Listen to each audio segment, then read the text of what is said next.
Hello and welcome back, goats, to the BigBluePurple channel. The new Savage tier has been out for just over a week now, and I've been able to clear P9S and P10S, so I wanted to share my thoughts on those two fights. I want to talk about what the week 1 PF experience is like, because this is my first Savage tier that I've done like on content, on release in the Party Finder, so I thought it'd be an interesting video to make, talk about what I think about these fights, and share my experiences with Party Finder, so that the rest of you guys who are also PFing this tier know that the pain is shared between all of us, okay? In terms of my own rating experience in this game, this will actually be the first Savage tier that I fully complete. I did not complete Abyssos.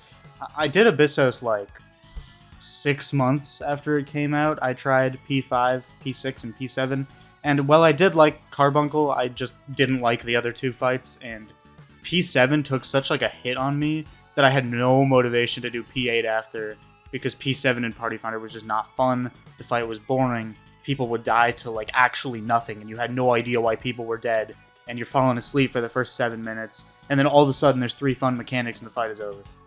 On the flip side, I've done Uwu and T, 2 ultimate raids, which I actually thoroughly enjoyed progging. They were 2 of the most fun things I've ever done in this game. So I kind of came to this conclusion that I enjoyed Ultimate and Savage, maybe wasn't for me. But thankfully, with the first 2 fights of this tier, it's been made abundantly clear to me that Abyssos was just a flop tier, and these first 2 fights are so much better than the 3 fights of Abyssos that I tried. With that being said, I am strictly speaking of the first 2 fights here because I have not experienced 11 or 12 yet. I haven't even started 11, so I'm going to make a second video after I clear those, giving my full, complete thoughts on the entire tier. It's probably going to be a while before I clear 12, especially, so I wanted to split this up and be able to make a video without having to wait, 3 weeks potentially before I finally am able to clear 12 in Party Finder, or however long it takes, So anyways, ramblings aside, how did I feel about P9S, first of all? This is arguably the best first turn of this expansion. This is the one category where I can actually compare them all, because I did do P1S all the way back in the day. That was my first Savage raid. That I was eating boiled eggs and shit when they told me to eat food. Like, I was terrible at the game back then. I had no idea what was going on. But P1S was my first fight. And being able to clear that fight while eating boiled eggs was a testament to how easy it was in comparison to something like Carbuncle and then now P9S. This fight does such a fantastic job at like preparing you for what Savage is going to look like. If you've never touched a Savage tier before, then P9S is such a fantastic place to start. Like, right off the bat, you're learning, partner stacks, you're learning clock positions, you're learning that one big, like, major wall mechanic with Levin Strike. It just, it paces out Savage right, and it sets you up for success with a lot of the mechanics it teaches you, because they're very universal, things like partner stacks, things like light party stacks, all the things that are going to show up in virtually every Savage fight are here. Levin Strike especially kind of surprised me when I was doing this fight on day 1, because it's like, damn, this is a pretty tough mechanic for the first turn of this tier. But I feel like it's made up by the fact that the rest of the fight is very straightforward and easy to figure out. I mean, after Levin Strike, yes, there's still new mechanics, but a lot of it is combining old mechanics with other old mechanics to create something new, which is intuitive to solve because you already understand both pieces of that puzzle, if that makes sense. This mechanic is also the perfect opportunity to talk about where Party Finder fits into all of this, because goddamn, there are like a billion different strats people couldn't decide between for Levin Strike. I remember on day 1, the big one going around was Cryo Strat, and that's what we tried to learn with. But then on day 2, JP Strat became very, very popular, and in my opinion, that is just the simplest strat for a PF group. It's very easy to figure out. There's very little movement. And everyone just kind of sticks together, and the people who need to go resolve a mechanic leave the group, resolve that mechanic, and then come back to the group. And it's just a very intuitive way of solving it, in my opinion. I think JP Strat, specifically for pug groups where there's no communication going on, is without a doubt, the best option. Other than the limit cut strat itself, though, there's not a whole lot to have to decide on in this fight, thankfully. You'll decide, will the DPS rotate to the support players, or will the support players rotate to the DPS players for the partner stacks, but Whichever one you do, it doesn't change anything. Whatever the melees want to keep their positionals is what I would assume most people should do. The Ecliptic Meteor mechanic in this fight was pretty fun. It was a cool little twist on an Ecliptic Meteor mechanic, where rather than just having to line of sight the boss, you actually have to line of sight where he is targeting the comet to land, which, you know, it's still super easy to resolve, but it's a little bit more interesting than your standard kind of one-shot mechanic. Another part of this fight I thought was pretty fun was later, near kind of the end of the fight, the boss will go into the Martialist phase, but then combine that with Dual Spell. So you need to dodge the kind of cracks on the floor, while also finding a safe spot to stack with your partner as soon as it resolves. I wish the fight did a little more of this combining mechanics, because this is kind of the only time it happens. After this, it's all repeats, and he just kind of dies. There is Chimeric Succession, the one other mechanic in the fight, which we can talk about in a minute. But other than that, it's just repeats of Dual Spell, repeats of stuff you've already done before, busters, whatever.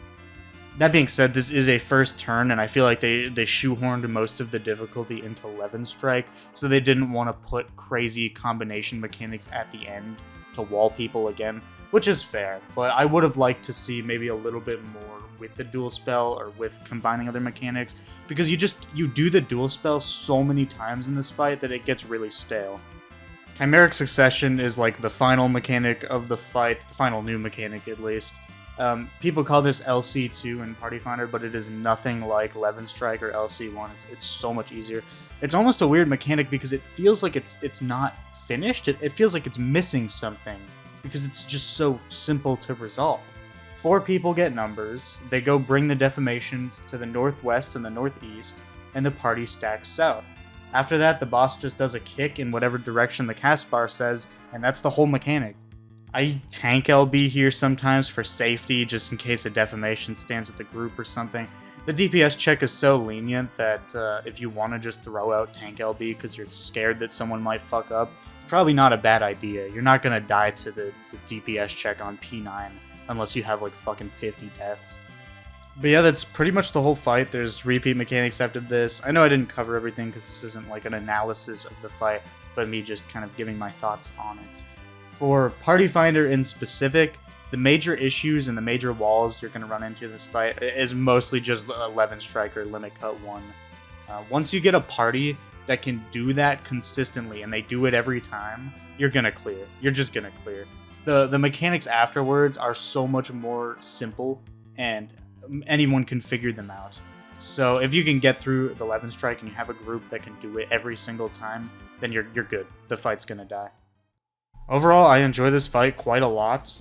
My major complaints are just mainly with Dual Spell being used a little too much, with no like additional element or trick or twist later in the fight. He just spams Dual Spell a shit ton. I don't know.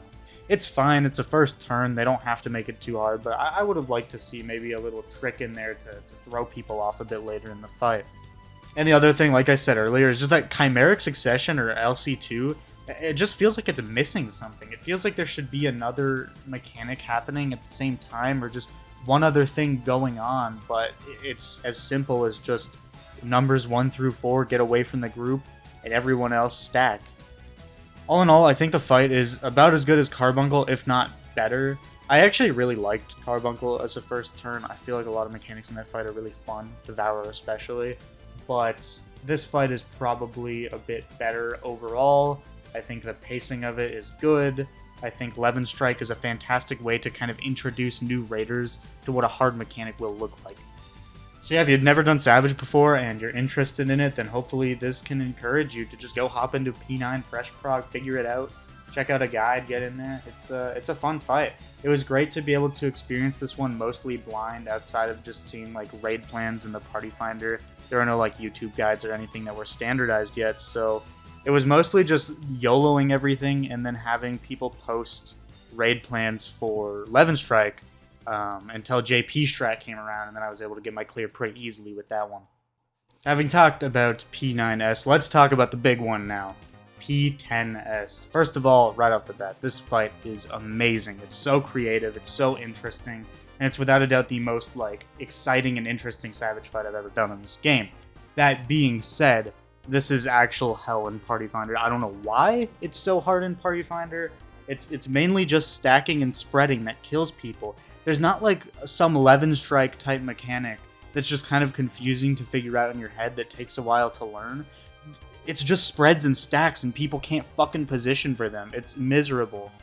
I'm sure if any of you watching this have been progging this fight or did prog this fight in PF this week, you know exactly what I'm talking about. You've experienced the exact same pain as me, and it is miserable. I ask you, dear viewer, what is the hardest mechanic in Final Fantasy XIV? Death of the Heavens? Wormhole?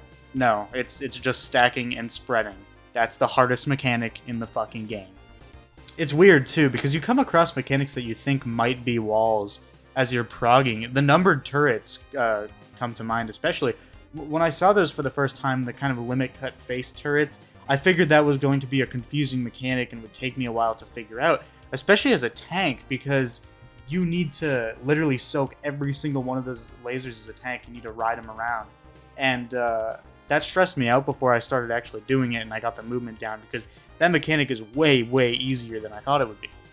Those turrets are hardly ever the reason anybody dies, and when people do die to it, it's really frustrating, because I'm sitting there as the tank like, man, I'm working 10 times harder than you on this mechanic, and you can't stand in front of one singular laser beam. Please do better.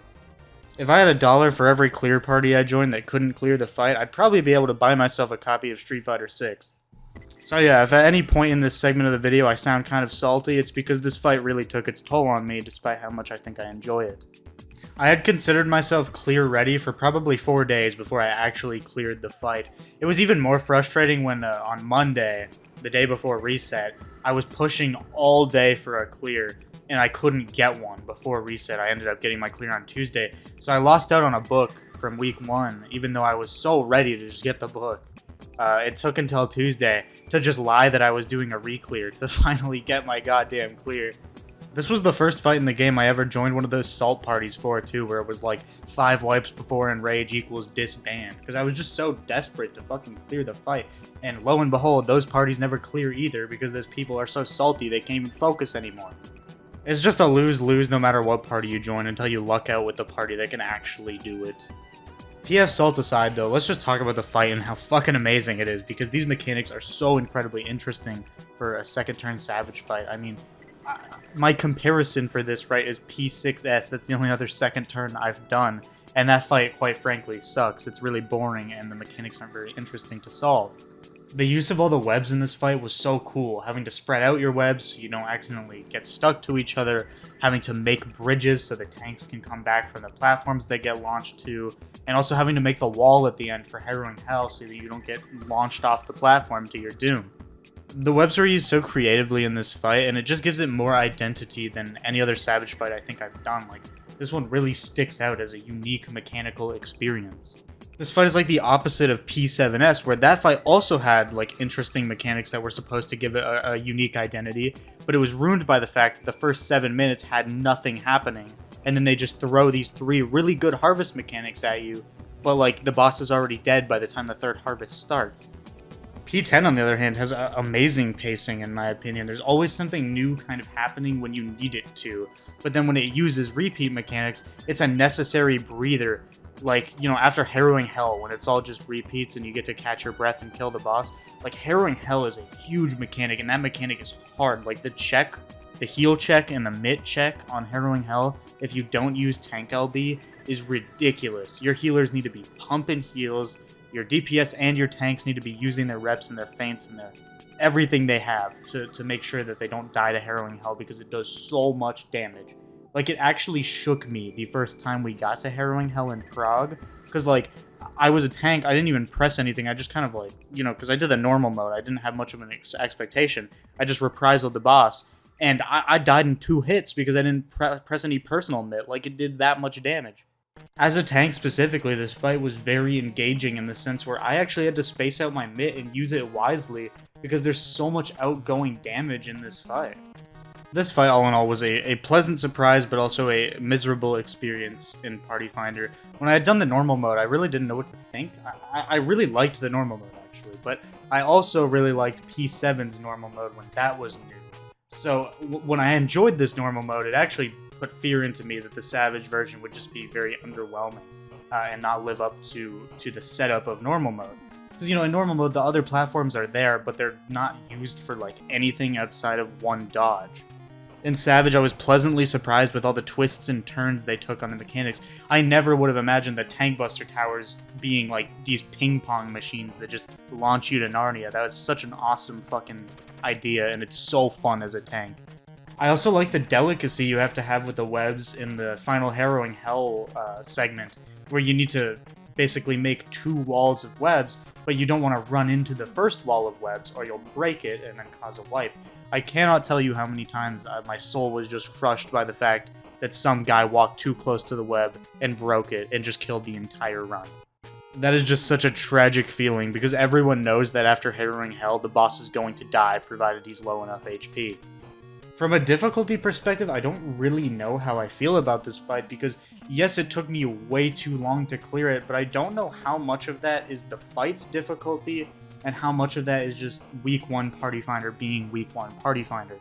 I don't think the fight's necessarily easy. I actually think it's pretty difficult, especially in comparison to P6S as a second turn. I mean, this feels more kind of like a third floor, like P7S, but maybe that's just because it's a wall boss. I kind of draw that comparison.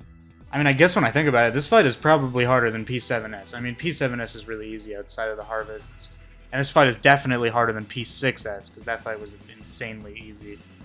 I think a lot of it comes down to the pacing of this fight being somewhat relentless. There's not a whole lot of mechanics that are completely brain dead, where you get to just turn off all thinking. A lot of the fight, you need to stay engaged with it, you need to stay focused, especially when Bonds 3 starts, man. As like the lineup or the lead up of mechanics before Bonds 3, you need to be paying attention the whole time, because as soon as Bonds 3 starts, you need to know where you're standing, or you're going to kill somebody. I think the majority of the difficulty in this fight literally just comes down to you need to stay focused while you're doing it so you know where to stand for everything. And if you lose that focus at a key moment, then you're going to kill everyone, and you're going to send them back to the beginning. On the bright side though, despite its difficulty, if you're new to raiding this tier, this fight will teach you how to fucking raid. This fight will teach you about mitts. This fight will teach you about everything you need to know about staying focused. Just so many key skills that you need to succeed in high-end raiding in this game.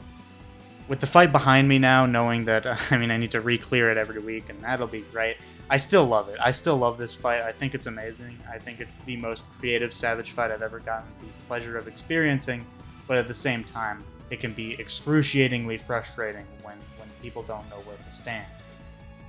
Otherwise, I'm greatly looking forward to starting 11 and hopefully 12 this week as well, as I push for clearing my first Savage tier. I think starting early just already makes this so much more motivating than Anabaseios was, because I actually want the gear from this. I actually want to get Bis, I want to get my Dark Knight fully geared, and then hopefully my Reaper fully geared, so, I have shit to do in this game for like 4 months thanks to time gating. We all love Savage loot lockouts and time gating. It's really fun. I love being put on a fucking weekly limit on what I can do. But hey, that's a topic for another video, and I don't want to get too negative because in terms of fight design, these are really good. And if I start talking about the looting system in this game, we're going to get negative. Otherwise, I hope you enjoyed listening to my thoughts on these first 2 fights. If you haven't done any Savage raiding, maybe this has given you some insight into what it's like if you're curious, or perhaps even motivated you to try it yourself. And if you're someone who has been PFing this Savage tier, then hopefully you've been able to feel validated in the fact that your pain is shared, and you're not the only one who has suffered through countless P10 clear parties.